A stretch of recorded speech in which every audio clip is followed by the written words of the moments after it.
So what is this project really about? I've been pursuing filmmaking and acting to some small extent, other projects on television for a couple years. When I was in Los Angeles, I was able to work with a few different people. A very well-known fashion designer, a twice Oscar-nominated actor.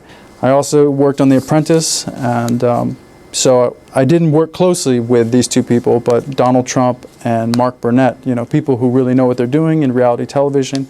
So what am I really about? I think that people might want to know a little bit about what I'm going to say and what I'm about. And if you want to learn more about what I'm doing, you know, you can read my public policy blog. I'm not promoting that in this context, but if that's something that you wanted to learn about, you could very much understand how I interpret current events and public policy issues. My writing is online. It can be seen anytime. This project, The Pulse, is very different from that other project. That other project is wonky think tank journalism. This project is entertainment journalism. So what am I going to say? Well, that's a big question. You know, really it's about going to the streets of Chicago and getting the testimony of the youth. It's really not about my opinion. I have a hypothesis. I have a very specific hypothesis about street violence in America. And if you look at the major cities where street violence is the worst, and if you look at the smaller towns, places like East St. Louis, where street violence is the worst, you have clear patterns, and there's a clear pattern going on, and there's a way to address it.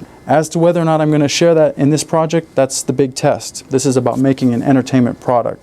And we'll see, that's the big test that I'm facing. The most important thing is I'm just going to talk to young people in Chicago about street violence. People who work in the field professionally. What is their experience? And people who live violence maybe professionally, or they deal with it in terms of their community. You ask someone, what is their testimony? What is their life? Where are they going? What is the future of the country? That's what this is really about. That's what this show is all about. Where does the idea of the pulse come from? Well, there's this acupuncturist I know in San Francisco. One of the things that he did is he took my pulse, and he said that there are different pulses that you have. And one of the reasons I like that idea so much is that I want to take the pulse of America. And I thought about that. And what I really want to do is take the pulse of the youth of America. Like I said, you have these different parts of your pulse, but where the pulse is really strong, you really want to tap into that, because that gives you a lot of information. Where it's strong, it gives you some real serious information, and that's the basis of this notion of the pulse.